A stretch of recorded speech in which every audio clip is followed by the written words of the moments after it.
Mesdames, Messieurs, bonjour. Nous avons le plaisir de vous retrouver sur cette antenne, sur la 98.7 Océan FM.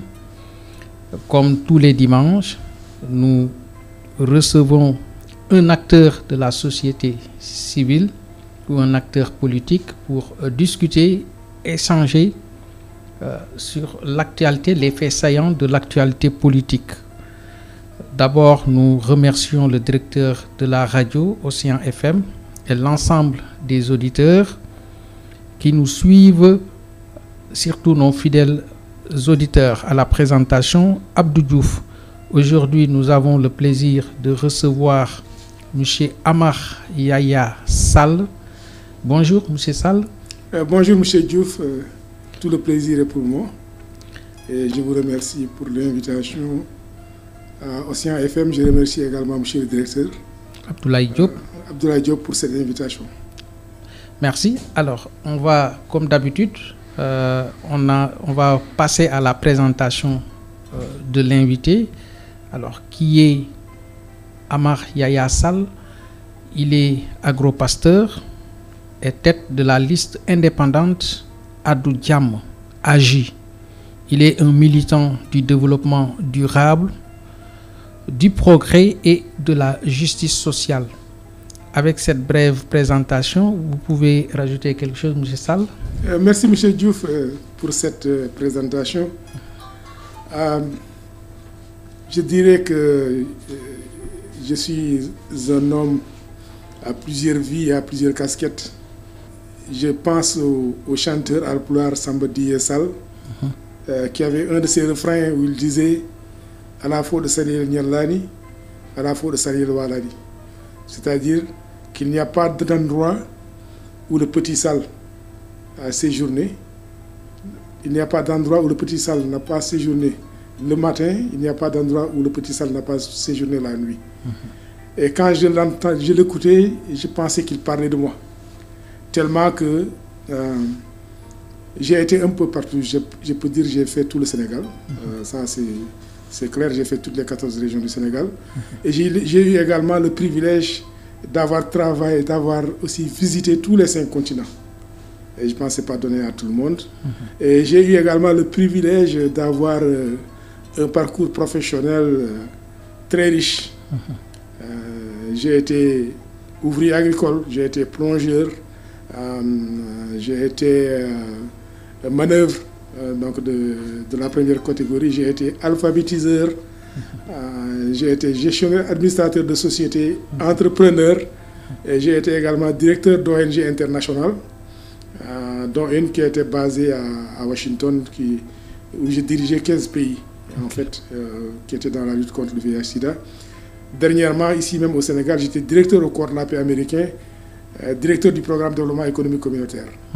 Par ailleurs, au niveau des études également, je suis quelqu'un qui compte sur ses propres forces. Par exemple, mon bac et mon BEPC, je les ai eu en candidat libre parce que j'étais exclu des établissements publics du Sénégal. La première exclusion en classe de 4e au lycée Charles de Gaulle, c'était pour insuffisance de résultats scolaires parce que j'étais tellement dans la politique que j'avais négligé les études. Là, il faut dire que, très franchement que ce n'était pas arbitraire. J'ai été renvoyé parce que mes résultats étaient catastrophiques à cause des activités politiques. Donc quand j'ai été renvoyé, je suis allé à Matam où j'ai fait le BEPC en candidat libre et je l'ai obtenu. J'ai été orienté en seconde au lycée Malick Sy et en classe de première, j'ai été exclu par arrêté ministériel de tous les établissements publics du Sénégal. Donc je me suis retrouvé à l'ACAP de Thiès où j'étais élève en même temps directeur de l'ACAPES de Thiès. Les Thiessois m'entendent. Et c'est là-bas que j'ai obtenu mon bac en 1979. Après ça, j'ai arrêté. Quand on obtient le bac, l'attente de tout le monde, c'est d'aller à l'université. Moi, quand j'ai obtenu mon bac, je suis allé à la CSS. Je me suis fait embaucher comme manœuvre de la première catégorie, juste pour pouvoir être dans le milieu ouvrier, pouvoir organiser les gens, etc. S'imprégner de ce qui se passe. Voilà, s'imprégner de ce qui se passe et en même temps organiser. C'est à l'époque qu'on avait mis en place l'UTRS là-bas, avec les amis du CCSF, etc. Donc après ça, bon, c'est long, j'ai été exclu de la CSS. J'ai travaillé pendant longtemps jusqu'en 1994. Je suis allé aux États-Unis, j'ai repris les études. Aux États-Unis, comme vous le savez, on ne finance pas les études comme ici. Donc j'ai payé mes études de ma poche et une partie en empruntant de l'argent au gouvernement fédéral américain pour faire un bachelor en économie, faire un master en business administration et faire un master en information technology. J'ai payé de ma poche. Un de vos collègues, Abdou Salam Fall, le fondateur de Seneweb, en fait, nous avons fait les cours d'anglais dans la même école qui s'appelle le Lado School. Donc quand il est arrivé là-bas, moi j'ai terminé, j'étais dans cette école, je prenais des cours d'anglais avant de reprendre des études. Et en même temps, j'étais employé dans cette école où je lavais des toilettes pour réduire le coût. Abdou Salam Fall peut en témoigner. Donc c'est un peu ça, Amaria. Je suis quelqu'un d'engagé dans la communauté. J'étais dans les associations villageoises de développement, j'étais dans les ONG comme la Fédération des associations du Fouta pour le développement, j'étais dans les unions paysannes, etc. Et en 2008, j'ai décidé de me reconvertir en agriculture. Je suis maintenant agropasteur et je suis très fier de me présenter comme un agropasteur. Okay. D'ailleurs, j'allais venir là-bas. Voilà. Alors, votre profil nous a montré que vous êtes un acteur de développement, vous êtes agropasteur, un domaine très rentable mais très négligé dans notre pays, n'est-ce pas? Très rentable, je ne dirais pas. C'est un domaine qui doit être très rentable, absolument. Okay. Mais dans les conditions actuelles du Sénégal, il n'est pas aussi rentable que cela devrait. Et c'est là, ça participe au combat que nous sommes en train de mener. Parce qu'il y a beaucoup de discours. Il y a beaucoup de discours sur vraiment appuyer les agriculteurs, appuyer les éleveurs, etc. Mais en réalité, le discours est loin de la réalité, de la pratique. Okay. D'ailleurs, c'est ça que les nouvelles autorités disent. Elles disent qu'elles vont changer les choses parce que l'essentiel de ce qui se fait n'arrive pas réellement au niveau des acteurs. Ils ne sont pas capacités. Et ça, on en reparlera. Je peux donner des exemples. Si on prend le cas, par exemple, des maraîchers. Tout le temps, on a des problèmes de commercialisation. Tu produis et après, tu as un problème pour vendre. Il y a des méventes. Donc, il y a des problèmes de conservation qui se posent parce que les infrastructures qu'il faut pour conserver ne sont pas là. Il y a des problèmes de transformation qui se posent. Et il y a également des problèmes de prix donc, qui se posent. Et là, on a eu beaucoup de situations avec la carotte, avec le chou, avec l'aubergine, etc. En ce moment, le sac de navet, par exemple, est vendu à 500 francs. Et à un certain moment, la carotte était descendue jusqu'à 3000. Après, ça a monté. C'est pour ça que l'ARM, des fois, ferme le marché, il l'ouvre. Bon, c'est une situation très difficile. Donc, les conditions de production sont difficiles. Les conditions de conservation sont difficiles. Les conditions de transformation sont difficiles. C'est la même chose chez les éleveurs. Où il y a des moments de l'année où les gens déversent du lait dans les mares, ce qui est complètement inacceptable. Dans un moment où on dépense plus de 1000 milliards en achetant à l'extérieur des produits alimentaires. Ce qui veut dire qu'on va enrichir les éleveurs, les agriculteurs, les maraîchers étrangers, alors que nos agriculteurs, nos éleveurs, nos pêcheurs ici n'ont pas le bon accès et le bon appui. Alors, dans votre profil, vous avez un parcours très riche. Alors, moi, je pense que la question que je vais vous poser, les jeunes doivent s'inspirer de vous pour pouvoir prendre leur destin en main, n'est-ce pas? Moi, je pense pas. Je pense qu'il y a mieux que moi comme inspiration.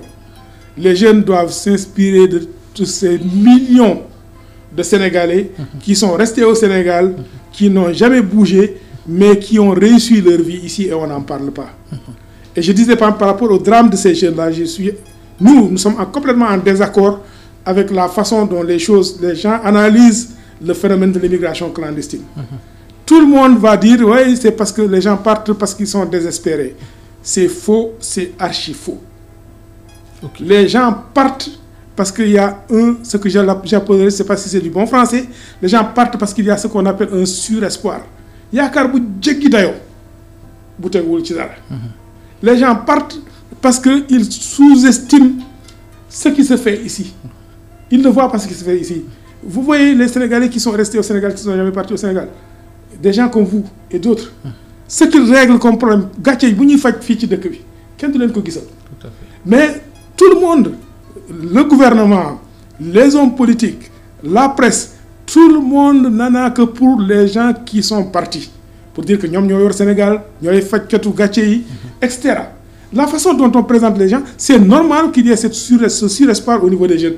J'étais choqué avec le drame qu'il y a eu à Mbour. Un des rescapés, on l'a interviewé, j'ai capturé cette partie de l'interview. On lui demande est-ce qu'il va repartir, il dit oui. Dès que j'aurai l'opportunité, je vais repartir. Parce que si jamais j'arrive à mettre les pieds en Europe, en 1 heure, je peux gagner ce que je gagnerais au Sénégal en 1 an. Imaginez ça. Comme c'est énorme, ce mythe qu'il faut déconstruire. Pourquoi les gens pensent comme ça? Et pourtant, moi, je connais des milliers de gens, je peux en citer, qui sont là au Sénégal, qui n'ont jamais rêvé de partir, des jeunes. Je ne parle pas de moi. Des jeunes qui sont là, qui ont réussi, et personne ne montre leur réussite. Personne ne chante leurs éloges. Personne ne montre leur exemple. Je ne parle pas de moi. J'ai vécu dans la diaspora. Mais il y a également beaucoup de gens qui travaillent et qui ne parviennent pas à s'en sortir. Absolument. Absolument. Je suis d'accord. C'est pour ça qu'on se bat. La majorité d'ailleurs. C'est pour ça que, vous savez, la population. Dans notre profession de foi, nous avons dit que la liste Abidjan Agi se bat pour la paix. Et nous avons dit que pour se battre pour la paix, il faudrait combattre toutes les violences. Et la première violence, c'est la violence économique. La violence économique, c'est l'absence d'accès aux ressources que tout le monde doit partager. La violence économique, c'est l'absence d'emploi, donc pour les jeunes. La violence économique, c'est le sous-emploi. La violence économique, c'est le chômage. La violence économique, c'est le détournement que tout le monde voit, les richesses subites. Les gens qui voient quelqu'un qui est parti de rien, qui du jour au lendemain devient un milliardaire, roule sur 8. Après, les gens se disent, ok, qu'on dit qu'il y a tout à fait. Finalement, les gens disent que finalement, on ne doit pas travailler pour réussir, on doit juste être dans les combines, dans les raccourcis, dans les magouilles. Nous ne croyons pas à ça. C'est tout ça qui a créé une psychologie favorable à l'immigration clandestine et aux tentatives suicidaires de notre jeunesse. Nous leur disons qu'il y a une vie, il est possible de réussir ici au Sénégal. La preuve, c'est qu'il y a des millions de Sénégalais qui ne sont jamais partis, qui ont réussi. Alors, Monsieur Sall, vous êtes candidat aux prochaines élections législatives du 17 novembre prochain. Alors, qu'est-ce qui vous a motivé réellement à se présenter? Ce qui nous a motivé, c'est simple. Nous pensons que, d'abord, les 100 voix doivent avoir une voix au chapitre. Des gens comme nous, qui ne sont pas des richards, qui n'ont pas des titres ronflants, qui n'ont pas été ministres, qui n'ont pas été députés, de simples gens du peuple doivent pouvoir avoir droit à la parole. Nous nous sommes impliqués parce que les conditions dans lesquelles ces élections-là sont organisées, nous avons entendu des gens dire, par exemple les nouvelles autorités qui sont là, qu'elles veulent une majorité large à l'Assemblée nationale pour faire passer leur une majorité absolue. Une majorité absolue. Nous avons inquiétude, les Sénégalais ont déjà vécu ce que font les majorités mécaniques, les majorités absolues. Nous ne voulons pas de ça. Au Sénégal, nous avons entendu les gens, ce qui nous a choqués, toujours des députés qui sont censés être des députés du peuple, qui vont dire que je suis le député de X ou le député de Y. Nous ne voulons être les députés de personne. Nous voulons des députés qui ne sont les députés de personne d'autre que le peuple. Et c'est pour ça que nous avons dit, nous allons nous engager, parce que nous allons être redevables à personne, nous allons avoir toute notre liberté pour défendre les intérêts du peuple sénégalais. Parlons un peu avant d'en arriver à le rôle véritable que le député doit jouer pour la 15e législature. Alors, parlons un peu de l'organisation d'abord de ces élections-là, du 17 novembre, qui a été décriée, une organisation rapide avec beaucoup de manquements. Quels sont les manquements notés? Il y a énormément de manquements. Tout à l'heure, on a fait une conférence de presse. Nous pensions qu'au Sénégal, quand même, quand on parle de rupture systémique, que la rupture devait être dans tous les domaines. Mais dans le domaine de la pratique électorale, je suis désolé, apparemment c'est une continuité. C'est une continuité du Ndiaye, c'est une continuité des manipulations du processus électoral pour des gains politiques. Pourquoi? Et ça, je suis très, très... Je le dis parce que, vous voyez, on a convoqué ces élections-là. Il y a les gens qui sont au pouvoir, avec la décision de la Cour suprême, ils savaient qu'ils allaient organiser des élections en septembre, anticipé. Ils ont gardé l'information pendant 2 mois avant de la rendre publique. Et ça, en politique et en économie, c'est ça qu'on appelle le délit d'initié. Okay. Ils ont attendu la dernière minute pour dire aux gens, on dissout l'Assemblée nationale, dans 60 jours, on va organiser les élections. Si tu organises les 60 jours dans les élections, ça veut dire que dans 30 jours, il faut déposer les listes. Donc en fait, vous donnez juste 2 semaines aux Sénégalais qui veulent participer aux élections pour identifier leurs candidats, les investir, aller chercher les papiers et déposer. On doit déposer samedi et dimanche. Donc, par exemple, je vous donne un cas concret pour dire pourquoi je parle d'élections piégées, de manipulation du processus électoral, de Ndioudiaj 2.0, parce que c'est comme ça que je l'appelle. Le Ndioudiaj de Macky, peut-être c'est un Ndioudiaj classique, mais là, apparemment, c'est du Ndioudiaj 2.0 qui est en train de se dérouler, à moins que les autorités prennent des mesures qu'il faut. Je donne un exemple. Nous avons des candidats qui sont allés demander leur casier judiciaire, à qui on a dit qu'ils ne donneront leur casier judiciaire que le lundi. C'est le cas de la région de Saint-Louis. Alors que le lundi, ça va être après le dépôt des listes. Donc ça, c'est une entrave à la participation libre des citoyens au processus électoral, en les empêchant d'acquérir les documents dont ils ont besoin pour déposer leur candidature. C'est pour ça que nous disons que c'est très mal barré. Et on a vu en termes de préparation, l'information n'est pas suffisamment passée. On nous dit que le ministre de la Justice aurait fait une circulaire pour demander aux tribunaux de faciliter les choses, mais nous sommes au regret. Est-ce que réellement sur le terrain, les instructions ont été respectées? Elles ne sont pas respectées. Je vous dis qu'à Saint-Louis, nos candidats qui ont déposé, je ne parle pas de ceux qui n'ont pas encore déposé, ceux qui ont déposé, on leur a dit qu'ils n'auront leur casier judiciaire que lundi. Alors ce sera trop tard. Lundi, nous n'avons pas besoin de ces casiers judiciaires. Ça veut dire que ces personnes-là vont être forecloses. Et pourquoi elles doivent être forecloses, don de Dieu? Ce n'est pas juste, ce n'est pas honnête, ce n'est pas respecter les libertés politiques donc des citoyens. C'est pour ça que nous avons lancé un appel au président de la République pour qu'il donne des instructions au ministre de l'Intérieur et au ministre de la Justice afin que les tribunaux fonctionnent aujourd'hui, vendredi, demain samedi, après-demain dimanche, pour livrer les casiers judiciaires aux gens qui veulent être candidats à ces élections-là. Nous le demandons solennellement à Monsieur le Président de la République. Alors, vous avez la possibilité de faire un recours sur ce cas de figure-là? Le recours ne servirait à rien. Comme je vous ai dit, on le dépose hier. Ce qu'on peut faire, c'est dénoncer. Parce que le recours administratif, ça prend du temps. Le temps d'aller au tribunal, etc. On va passer les délais, justement. Et c'est pour ça, c'est l'autorité qui doit prendre les dispositions. Pendant qu'il est encore temps, ils peuvent prendre les dispositions et vérifier que sur le terrain, voilà comment les choses se passent. Nous voulons des casiers judiciaires. Nous voulons également que les cartes d'identité nationale puissent être légalisées dans les brigades de gendarmerie, dans les commissariats de police, jusqu'au jour du dimanche, jour du dépôt. Okay. Mais et que les casiers judiciaires également soient émis. Est-ce que vous vous êtes regroupé sur une même entité, toute l'opposition, pour pouvoir... Je sais qu'il y a l'Alliance pour la transparence des élections. Je ne sais pas s'ils sont au courant de cette situation. Moi, ce matin, on m'a informé, je suis venu comme ça, d'art de ma ferme, j'étais à Thiès, je devais aller à Thiès pour des casiers judiciaires. Quand nos candidats de la région de Saint-Louis m'ont alerté, j'ai décidé de convoquer le point de presse.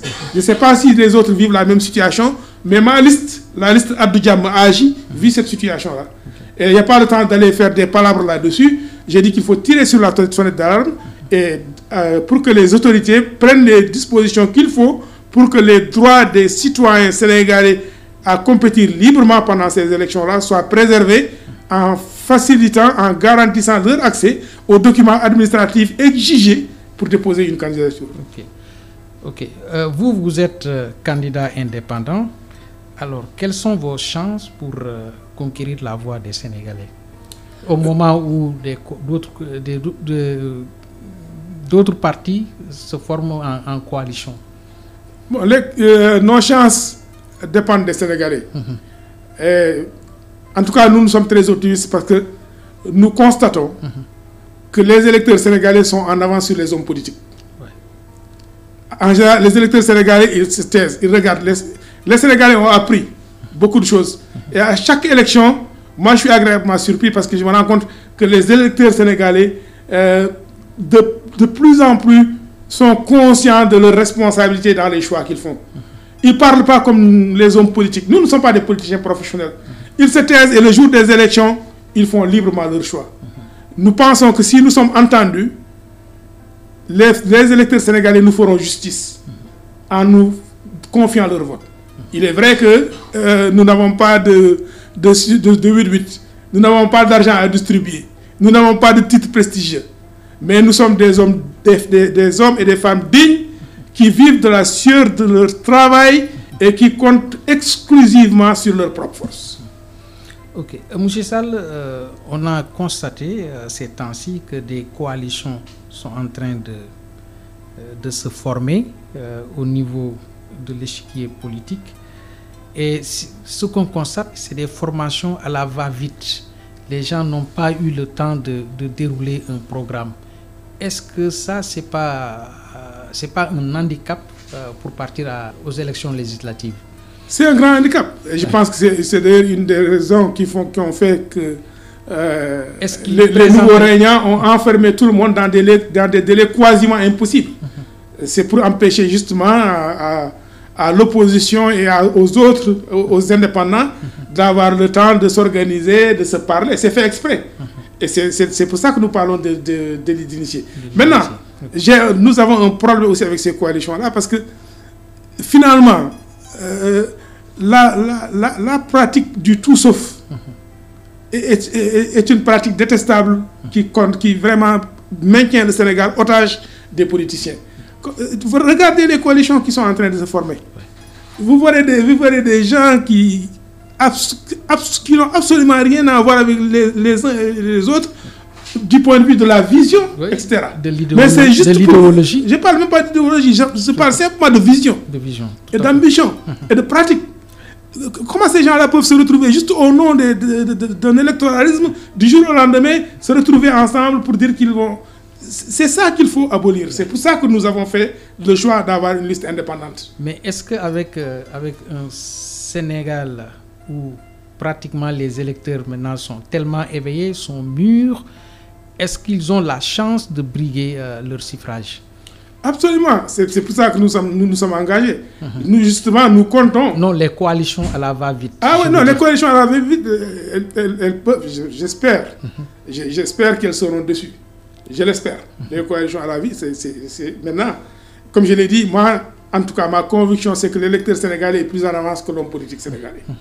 Et nous, c'est ça que nous misons et que nous avons le discours que nous avons. Nous avons une totale confiance aux électeurs. Maintenant, il faut que notre message arrive. Si notre message arrive, nous sommes convaincus que les Sénégalais vont faire le bon choix. Parce que nous ne voulons pas d'une assemblée générale bénie oui-oui, d'une assemblée nationale bénie oui-oui. Nous ne voulons pas une assemblée nationale où des gens... Et c'est malheureux. J'ai entendu quelqu'un pour qui j'avais beaucoup de respect et qui est parmi les nouveaux députés, donc, et qui est une des éminences grises de PASTEF, se réjouir du fait que le président de la République est le maître de l'horloge et du temps de l'Assemblée nationale. C'est catastrophique pour un législateur.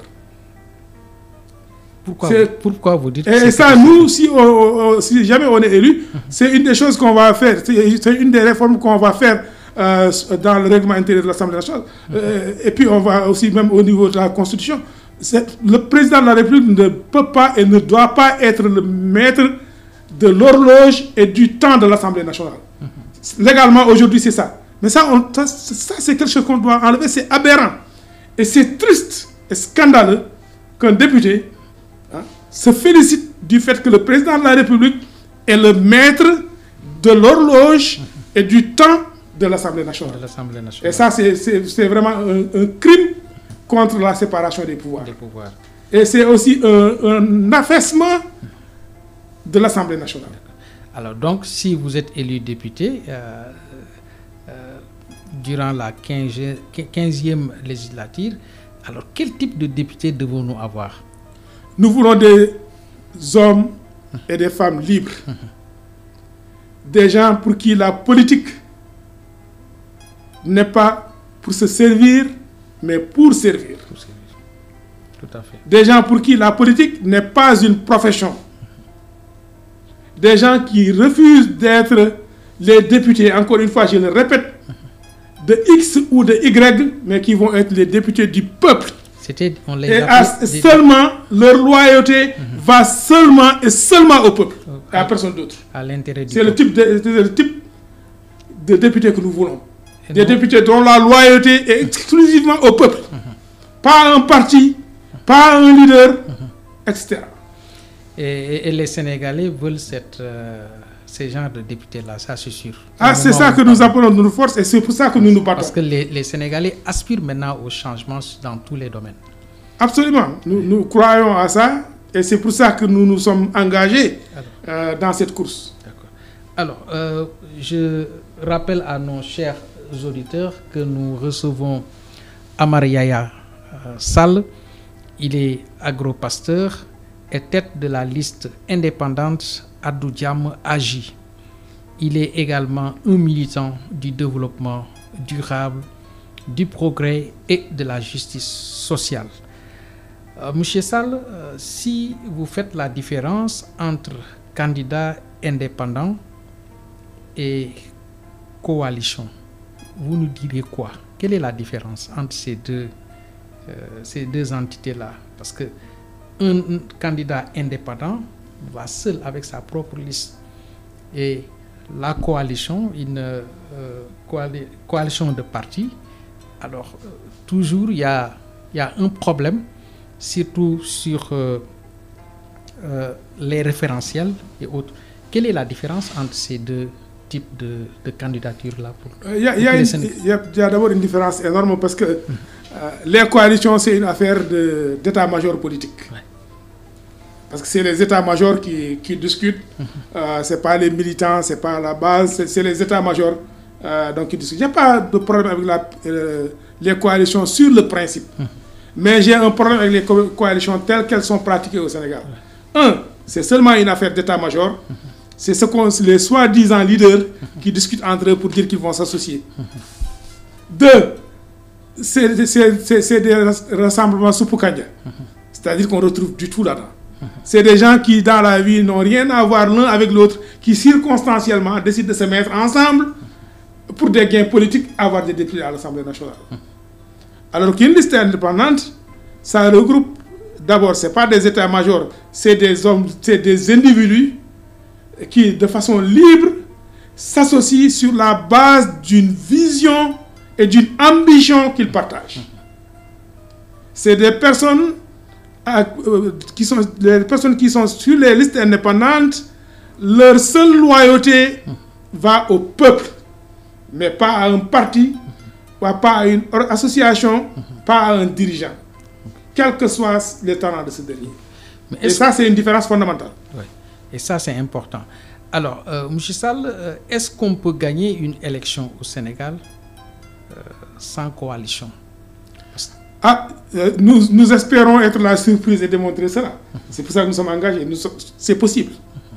Et dans ce Sénégal-là, où la jeunesse constitue l'écrasante majorité, dans ce Sénégal-là, où la conscience citoyenne a fait des bonds énormes ces dernières années, cela est possible.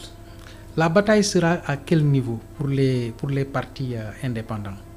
Sera à quel niveau? C'est-à-dire pour se faire connaître, pour que tous les Sénégalais puissent connaître l'ambition des partis indépendants. Non, la bataille, ça va être au niveau des moyens, parce qu'on n'a pas peut-être les moyens comme les autres de faire une certaine communication, mais par contre, notre faiblesse devient notre force. Parce que vous devez être partout. Justement, au Sénégal et dans la diaspora également. C'est là où j'en viens. Okay. J'ai dit notre faiblesse, l'absence de ressources financières et matérielles devient finalement notre force parce que nous comptons justement sur cette absence de moyens-là pour miser sur nous-mêmes, miser sur le peuple dans son ensemble. Par exemple, pour nous, la campagne, ce n'est pas les cortèges de 8-8, ce n'est pas les grands meetings. Chacun va faire campagne chez lui parce que nous portons un message, nous portons une vision ensemble.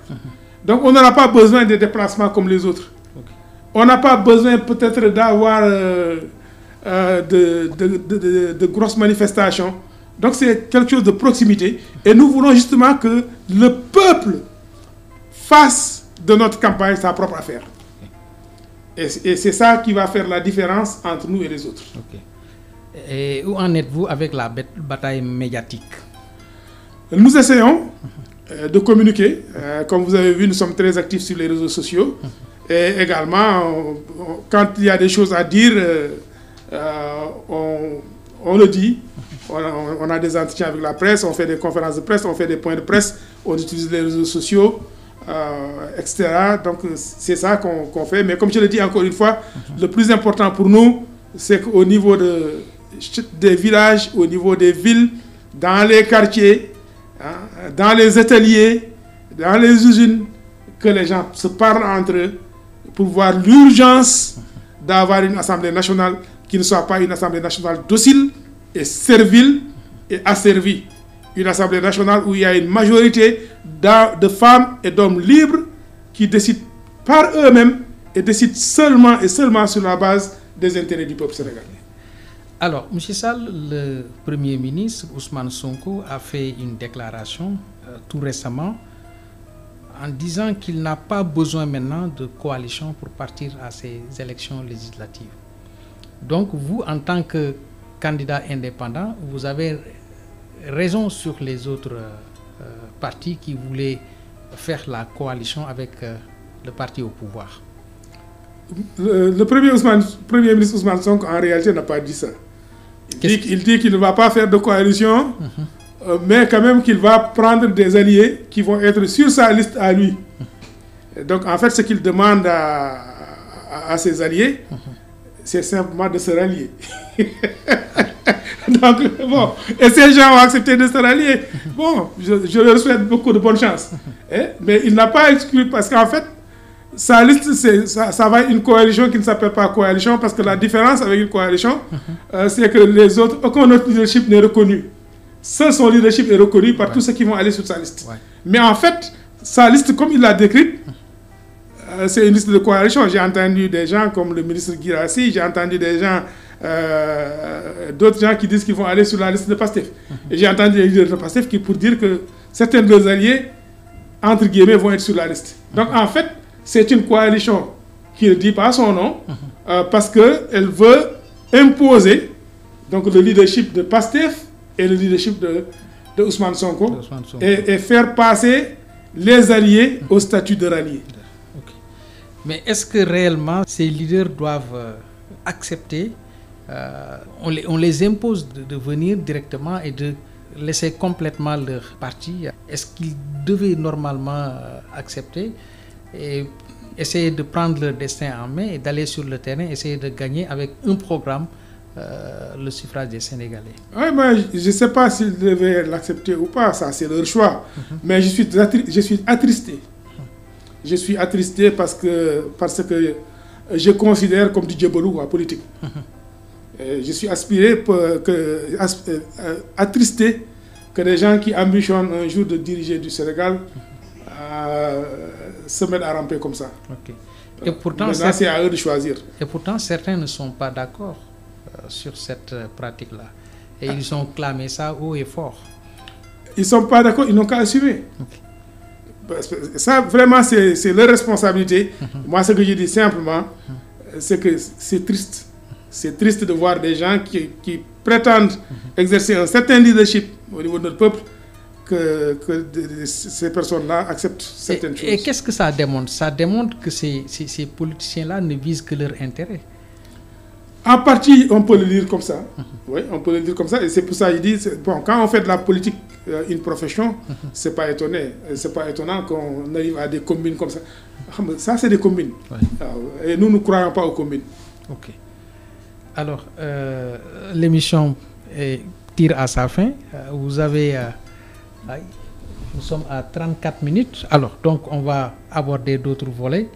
Alors, la situation politique, on en a abordé, mais la situation sociale au Sénégal, depuis l'indépendance jusqu'à nos jours, ce qu'on constate ces temps-ci, les Sénégalais vivent dans des difficultés énormes. La cherté de la vie, la location, le loyer, l'éducation, la santé. Alors que comptez-vous faire si toutefois vous êtes élu à l'Assemblée nationale comme député? Oui, la situation est très très très difficile donc pour tout le monde. Et c'est malheureux parce que on avait fait monter beaucoup d'espoir, susciter beaucoup de promesses. Mais pour l'instant, ce qu'on voit, c'est vraiment des difficultés qui augmentent. Ce n'est pas le rôle d'un député peut-être de régler ces problèmes-là, parce que les missions de l'Assemblée nationale ne va pas dire que le député ne va pas dire qu'il va créer les emplois ou qu'il va faire baisser les prix. Ce n'est pas son rôle. Mais le député vote les lois. Je sais. J'en viens. Okay, je dis maintenant, là où l'Assemblée nationale peut jouer un rôle, c'est un peu donc d'exercer son véritable rôle, par exemple, de contrôle. C'est tout ça. Oui, parce qu'il n'y a pas de contrôle. Ouais. Et par exemple, si ce que le Premier ministre Ousmane Sonko a dit hier est vrai, que les gens ont détourné des milliers de milliards ces 2 dernières années, et que l'Assemblée nationale qui vote la loi des finances est là, ne s'est jamais rendu compte de rien, ça veut dire que l'Assemblée nationale n'a pas joué son rôle de contrôle. Ou bien elle est complice. Soit elle n'a pas joué son rôle de contrôle ou elle est complice. Elle est complice. Bon, donc c'est je ne sais pas par mot qui est mais ça, c'est extrêmement grave. Si ce que dit ce qu'il a dit hier, si c'est avéré, ça montre qu'on n'a pas l'Assemblée nationale qu'il faut. Et c'est justement pour cette raison, encore une fois, que les Sénégalais doivent faire très attention en votant. Pour éviter d'avoir des majorités mécaniques qui sont là-bas, qui vont fermer les yeux sur ce que fait l'exécutif et qui vont voter tout ce que permet l'exécutif. Par exemple, la loi des finances, que les gens vont voter sans regarder. Et également, les lois de règlement, les gens ne vont pas regarder, ils vont voter mécaniquement, automatiquement. C'est ça qu'on peut faire. Maintenant, sur la situation générale, il y a tout un travail d'éducation citoyenne qu'il faudrait faire, parce que aussi, tout le monde a une part de responsabilité dans la situation qu'on a. Par exemple, il y a tout le travail d'éducation qu'il faudrait faire, la lutte contre l'analphabétisme, parce que c'est un des gros problèmes. La majorité des Sénégalais ne peuvent pas lire nos lois, parce qu'ils ne savent pas lire et écrire. Ceux qui savent lire et écrire seulement en français. Donc les gens qui savent lire et écrire dans les langues nationales, ils ne peuvent pas accéder à ces choses-là. Donc l'éradication de l'analphabétisme, par exemple, c'est une priorité sur le plan social. Parce que non seulement ça permet de régler cette question de citoyenneté, mais également ça permet de prendre en charge les questions économiques. On verra qu'il y a beaucoup de gens qui sont des néo-alphabètes, qui sont très innovants, qui sont devenus des entrepreneurs, etc., etc.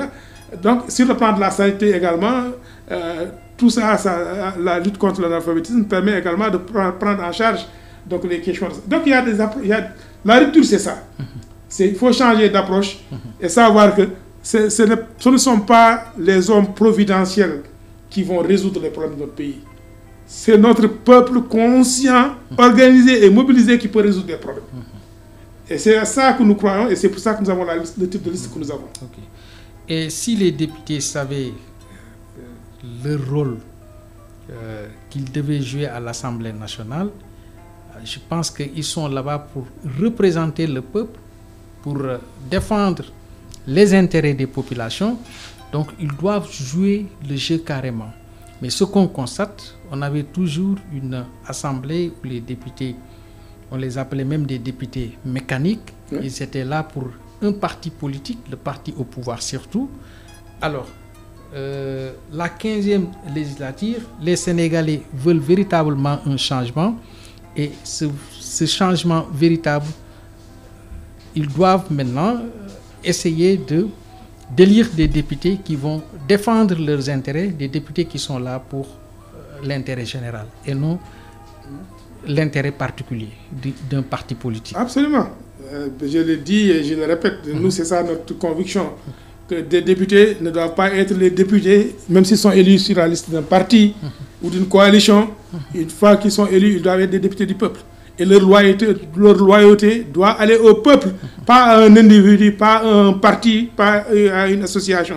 C'est pour ça que nous avons fait le choix d'avoir une liste indépendante. Et c'est pour ça aussi que nous disons aux Sénégalais que ce serait très dangereux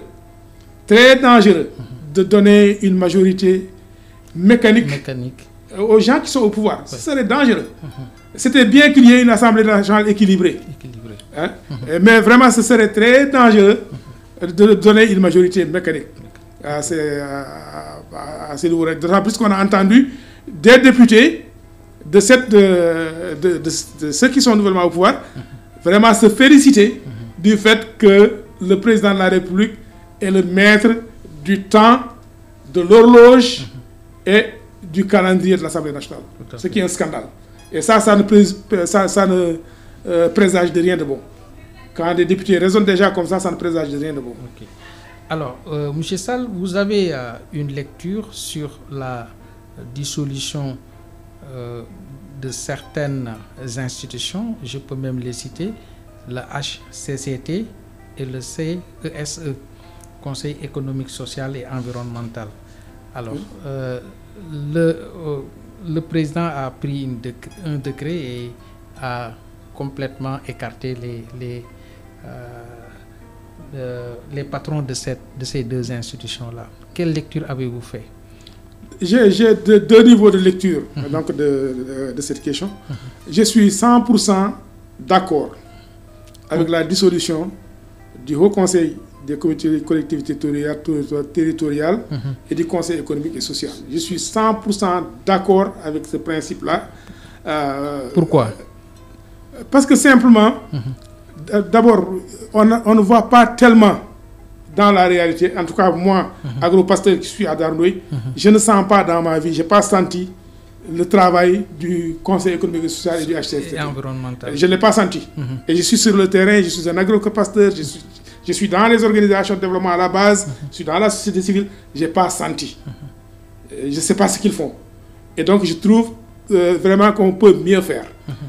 Mais les conditions dans lesquelles ils sont, on les a dissous, je ne suis pas d'accord, parce qu'apparemment c'est un calcul politique qui est à la base, la manière dont ça a été fait. Sur le principe, je suis d'accord. Je veux que le HCCT et le Conseil économique et social soient dissous, comme je veux que les nombreuses agences nationales qui sont inutiles, qui sont là, auxquelles le nouveau gouvernement a continué de nommer des gens, qu'elles soient dissoutes parce qu'elles sont inutiles. On a au moins une 50aine d'agences qui font double emploi avec les directions qui sont dans les ministères. Donc on devrait également les dissoudre. Et elles sont budgétivores. Oui, elles sont plus budgétivores que l'Assemblée nationale HCCT. Par rapport à l'Assemblée nationale, au budget de l'Assemblée nationale HCCT, c'est une quantité négligeable par rapport à ce que ces agences bouffent au pays. Donc pour moi, s'il y avait une volonté réelle, l'argument qui est utilisé de rationaliser les dépenses publiques, on ne s'arrêterait pas simplement à la dissolution du HCCT et de tout. On va dissoudre les agences, on va également supprimer les fonds politiques qui avaient été qualifiés de haram par le Premier ministre Ousmane Sonko. Parce que quand même c'est une vingtaine de milliards entre le président de la République et le Premier ministre. Donc c'est 4 fois les fonds politiques, c'est 4 fois le budget du HCCT et du Conseil économique et social. Et on n'en parle plus. Et jusqu'à présent, on n'en parle pas. On n'en parle plus, c'est motus et bouche cousue. Ok. Alors, est-ce qu'il n'y a pas une confusion de rôle entre ces deux institutions-là et l'Assemblée nationale? Parce que je pense que si on regarde leur réaction, alors moi je trouve qu'il y a peut-être une confusion de rôle. Non, sur le principe et sur la théorie, il n'y a pas de confusion de rôle. Mais comme je vous ai dit, moi, je ne les sens pas. Les Sénégalais ne les sentent pas. Mais les missions qu'ils sont censés exécuter, le HCCT et le CSE, les missions qui sont censées exécuter sont d'excellentes missions. Mais on ne les sent pas. Je ne sais pas si vous les sentez. Mais les 18 millions de Sénégalais ne sentent pas ces institutions-là. Pratiquement, personne ne sait ce qu'ils font. Et le président Macky Sall avait dit une fois qu'il a créé ces institutions-là pour caser de la clientèle politique. Ça, c'est scandaleux. Il l'a dit. Il l'a vraiment dit. Ah oui, bon, ça, je ne savais même pas qu'il y avait eu cette confession. Ça, c'est triste. C'est scandaleux. C'est scandaleux. C'est tout ce que je peux dire. S'il l'a dit, ça, c'est incroyable. Non. Ça dit que ce qu'on constate la plupart du temps au Sénégal, l'exécutif et le législatif, souvent, il y a un problème de leadership. Alors, l'exécutif a un rôle à jouer. Il est géré par le président de la République et le pouvoir législatif, c'est à l'Assemblée nationale. Mais souvent, il y a des tiraillements par-ci, par-là. Alors, ce qu'on a assisté pour que vous partez à l'élection, aux élections anticipées du 17 novembre prochain, c'est parce que l'Assemblée nationale a été dissoute. Il y a eu tiraillement par-ci, par-là. Est-ce que réellement les députés qui viendront pour la 15e législature doivent éviter ces genres pour que chacun puisse jouer son rôle et que les lois soient votées carrément et que l'exécutif applique ce que les députés proposent comme loi pour pouvoir exécuter leur plan de développement pour le Sénégal? Oui, vous savez, moi je pense qu'il n'y a pas de problème entre les pouvoirs au Sénégal. Il y a un problème entre les hommes. Non, c'est pas un problème. Il y a un problème avec le système qui fait que justement on ne respecte pas la séparation des pouvoirs. C'est ça le problème. On ne respecte pas la séparation des pouvoirs. Et ça. Mais qu'est-ce qu'il faut faire pour véritablement régler ce problème? J'y viens. On ne respecte pas la séparation des pouvoirs parce que quand vous entendez souvent les soi-disant intellectuels et tout, ils vous disent oui, le président de la République est la clé de voûte des institutions. Mais clé de voûte des institutions, ça ne veut pas dire le patron des institutions. Et là, dans la pratique sénégalaise, et ça, c'est pas moi qui le dis, le doyen Abdoulaye, qui est un homme politique prestigieux, qui a combattu pour les indépendances, un historien, un chercheur, il a écrit là-dessus, sur le présidentialisme néocolonial. Ce qu'il décrit comme le présidentialisme néocolonial, c'est un système où le président est presque un demi-dieu. En réalité, c'est le président qui commande la justice, bien qu'on parle d'indépendance de la justice. En réalité, c'est le président qui commande l'Assemblée nationale. Vous voyez même dans la disposition des choses, vous voyez comment on rend les choses difficiles quand c'est un projet de loi, c'est-à-dire que ça vient du gouvernement. C'est facile, mais quand c'est une proposition de loi qui vient des députés, il faut que le député justifie qu'il peut avoir les ressources financières pour faire les choses. Vous voyez cette discrimination avec ce qui s'est passé récemment, avec l'histoire de la déclaration politique générale avortée, avec l'histoire de la motion de censure. On a vu que le président de la République a convoqué une session extraordinaire. Il a fixé une date pour une déclaration de politique générale, mais après il a dissous l'Assemblée nationale avant. Et comme je le disais tout à l'heure, il y a des députés qui ont applaudi pour dire que oui, c'est parce que les gars, ils ont fait une erreur. Le bureau de l'Assemblée nationale n'a pas le droit de fixer l'agenda. Il n'a pas le droit de fixer une date pour le Premier ministre. Allez dans les vraies démocraties. Aux États-Unis, personne n'oserait raisonner comme ça. En France, personne n'oserait raisonner comme ça. Dans les pays scandinaves, personne n'oserait raisonner comme ça. En Grande-Bretagne, personne n'oserait raisonner comme ça. C'est triste quoi. Vous dire, voilà, le président de la République, il reproche à l'Assemblée nationale de fixer une date à son Premier ministre. Et après, il y a des députés qui sont contents pour dire que l'Assemblée nationale n'avait pas ce droit. Parce que la loi sénégalaise actuelle dit qu'il faut, c'est au président de le faire. Il faut changer ça. Parce qu'en fait, le président, dans la réalité, avec le présidentialisme néocolonial, le président de la République est le donneur d'ordre. Il n'est pas la clé de voûte, c'est le donneur d'ordre. Et ça doit arrêter. Et quel est le rôle du Conseil constitutionnel dans ces genres de tiraillements? Ah oui, mais son rôle, évidemment, c'est quand tu les saisis. Je ne sais pas s'il peut se saisir, c'est de dire le droit. De dire le droit. Si les députés avaient saisi l'Assemblée nationale pour dire que voilà, on le reproche d'avoir fixé une date pour le Premier ministre, peut-être qu'il serait prononcé. Mais moi, dans le fond, ce qui m'intéresse, c'est que le président de la République ne doit pas être le maître de l'agenda de l'Assemblée nationale. Ça, c'est une des choses sur lesquelles nous nous battrons pour enlever ça. Si c'est dans la Constitution, si c'est dans le règlement intérieur de l'Assemblée nationale, ça, on va le faire sauter.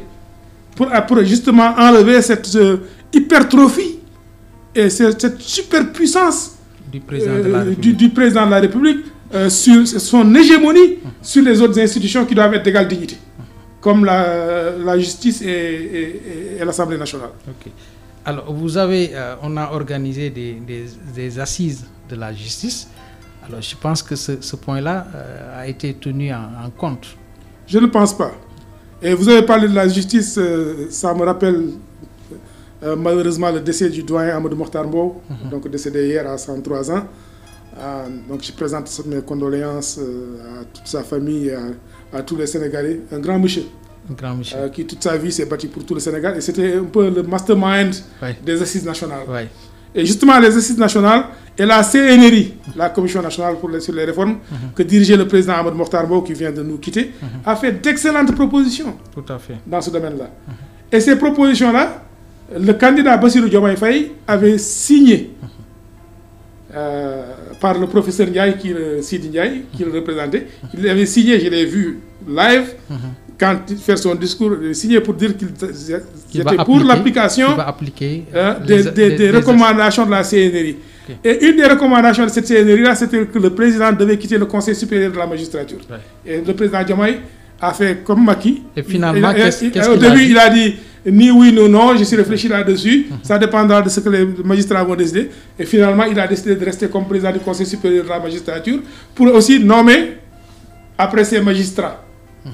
Mais s'il quitte le Haut Conseil, si le président de la République quitte le Haut Conseil de la magistrature, est-ce qu'il n'a pas perdu, ou bien est-ce qu'il ne perdra pas une de ses armes fatales? Non, bien sûr, il le perdra parce que c'est justement pour ça qu'ils font cette affaire. Ouais. Mais il doit, s'il est vraiment un démocrate, s'il respecte ses engagements, il doit quitter. Ce qu'il avait dit.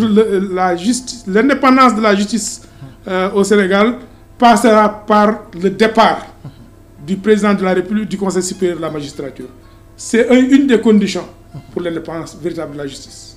On va presque terminer, il ne nous reste que 3 minutes. Alors, monsieur Sall, on a constaté ces temps-ci la recrudescence des accidents de la route. Au Sénégal, on n'arrive pas à régler ce phénomène-là.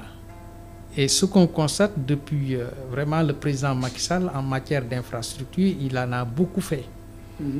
Alors, mais le problème jusqu'à présent hante la vie des populations. Personne n'est épargné sur ce phénomène-là. Quelle lecture vous faites sur cette recrudescence-là et quelles sont vos solutions pour que, si toutefois arrivé à l'Assemblée nationale, essayer d'éradiquer ce problème-là définitivement ou bien de le diminuer? Oui, mais je suis vraiment aussi vraiment très triste de voir tous ces accidents, toutes ces morts, tous ces blessés.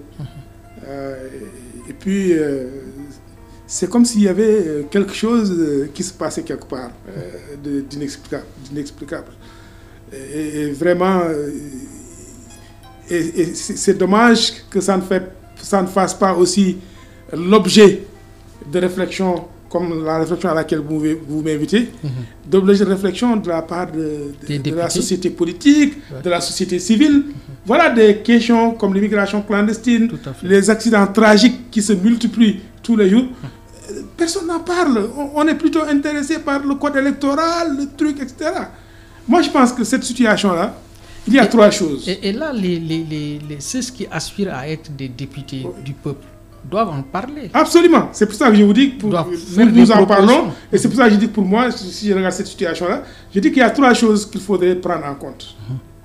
La première chose, c'est l'ignorance, qui est une chose extrêmement importante qu'on ne prend pas en compte. On parle des mauvaises routes, de la qualité des voitures. Mais il y a le premier facteur pour moi, c'est l'ignorance. La plupart des gens qui conduisent ne connaissent pas le code de la route. Ils ne respectent pas les règles. Pour respecter les règles, il faut les connaître. La deuxième chose, c'est l'indiscipline. Surtout l'indiscipline. Parce qu'au Sénégal, c'est trop facile. Hein? Et cette indiscipline-là, il faudrait la combattre. Et aussi, je reviens là-dessus, on ne peut la combattre qu'au moins de l'éducation. L'éducation civique, l'éducation citoyenne, l'éducation en luttant contre l'analphabétisme pour que les gens puissent lire et écrire les règles. Et maintenant, la troisième et dernière chose, c'est l'impunité. Parce que vous voyez tous les jours des cercueils roulants sur nos routes elles dépassent les forces de sécurité. Personne ne leur dit rien. Ce n'est qu'après un accident qu'on en parle. Ces voitures-là, vétustes, ces voitures-là surchargées, les surcharges, elles ne sont pas invisibles. Tout le monde les voit et personne ne fait rien. Et une fois aussi, si aussi les forces de sécurité s'en prennent à ces personnes-là, les Sénégalais vont dire mais dans liguey en mettant la vie des autres en danger. Ici, juste en Guinée-Bissau, j'étais surpris, j'ai visité la Guinée-Bissau. Personne ne surchargeait une voiture en Guinée-Bissau. Et pourquoi au Sénégal, la surcharge c'est la norme? Donc c'est à cause de l'impunité. On laisse les gens faire, tout le monde voit et personne ne dit rien. Les forces de sécurité ne disent rien, les citoyens ne disent rien, les passagers eux-mêmes ne disent rien. Moi, il m'est arrivé plusieurs fois d'être dans une voiture où je refuse d'être surchargé. C'est les passagers qui s'en prenaient à moi. Parce que le chauffeur dit qu'il ne va pas partir s'il ne met pas 7 personnes dans une voiture qui doit prendre 5 personnes. Et c'est les passagers eux-mêmes qui disent que c'est une il faut nous laisser partir. D'autres vont dire faire du chibre pour faire tout ablaïaï. Faire tout ablaïaï, ouais. Il y a fil en fait. Donc ça, c'est l'indiscipline et l'impunité. Donc je dis c'est 3 facteurs auxquels il faut s'attaquer. Il faut s'attaquer à l'ignorance, il faut s'attaquer à l'indiscipline, il faut s'attaquer à l'impunité pour juguler ces catastrophes-là. Alors, le dernier point, c'est la salubrité. Avec tout ce qu'on a fait, le président Macky Sall avait appelé journée Clean Day, je pense, et ce nouveau régime, journée Set-Setal, malgré tout ça, on constate que le pays est toujours sale. Je devrais dire d'abord que le mouvement culturel patriotique sénégalais a été le premier à lancer, en dehors de toute politique, les mouvements de Set-Setal. Ouais. Les Set-Setal, à l'origine, c'était l'affaire des associations sportives et culturelles, c'était l'association des associations villageoises de développement. Et c'est ça qui allait marcher parce que c'est ça qui vient du peuple, c'est le peuple qui le fait pour lui-même, ça va continuer. Maintenant, les politiciens ont voulu s'en emparer, les histoires Cleaning Days de Macky Sall et les jours de, je sais pas, les Set-Setal de Sonko et Diomaye. Ça ne règle jusqu'à présent rien. Pour moi, c'est du vernis. On peut arriver justement à faire du vrai Set-Setal, c'est quand les populations elles-mêmes le prendront en charge, comme c'était le cas avec le Set-Setal lancé par les associations culturelles et sportives dans les villages, dans les villes du Sénégal à l'époque, dans les années 80, pour les gens qui se souviennent. C'est de là d'ailleurs qu'est partie la chanson de Youssou Ndour, Sedo, etc. Donc il faut que ce soit un mouvement populaire. Et encore une fois, on ne peut le réussir que si on construit une conscience citoyenne. C'est cette conscience citoyenne-là qui fera que chaque citoyen se dira que je suis responsable. Chaque citoyen se dira que je vais nettoyer, mais aussi je ne vais plus salir. Parce que ça ne sert à rien de nettoyer et après de salir. Et l'autre drame, on parle de nettoyer. Vous faites des journées de Set-Setal. Mais il n'y a aucune ville au Sénégal qui a une décharge, aux normes. C'est des décharges publiques. On balaye, après on va verser juste en dehors de la ville ou du village. Tout à fait. Et donc, si on fait le Set-Setal pour aller jeter ça juste à la porte de la ville ou du village, à quoi ça sert? Il faudrait d'abord qu'on organise tout cela et qu'on en fasse une affaire du peuple. En tout cas, le Rwanda l'a réussi et pourquoi pas nous? Ah oui, parce que c'est la conscience citoyenne. C'est un modèle. Parce que le Rwanda, c'est basé, le levier principal pour cette réussite, c'est le développement de la conscience citoyenne et une appropriation de cette initiative par les populations elles-mêmes. Et ça, c'est important. Absolument. Alors, M. Sall, votre dernier mot. L'émission tire à sa fin. Mon dernier mot, c'est de dire encore une fois merci au directeur de la radio Océan FM. Merci à vous, M. Abdoulaye Diop. M. Diouf, et merci à M. Abdoulaye Diop donc pour m'avoir bien reçu. Et je dis aux Sénégalais que ces élections législatives sont déterminantes, elles sont décisives. J'appelle les Sénégalais à voter, à voter leur conscience et voter pour une Assemblée nationale véritablement de rupture. Une Assemblée nationale qui sera composée par une majorité de femmes et d'hommes qui n'ont de loyauté que pour le peuple et seulement pour le peuple, qui ne vont pas être des députés de X, Y ou Z. C'est à cela que nous vous appelons, et nous appelons les Sénégalais à nous faire confiance et à voter pour la liste Abdou Diam AJ.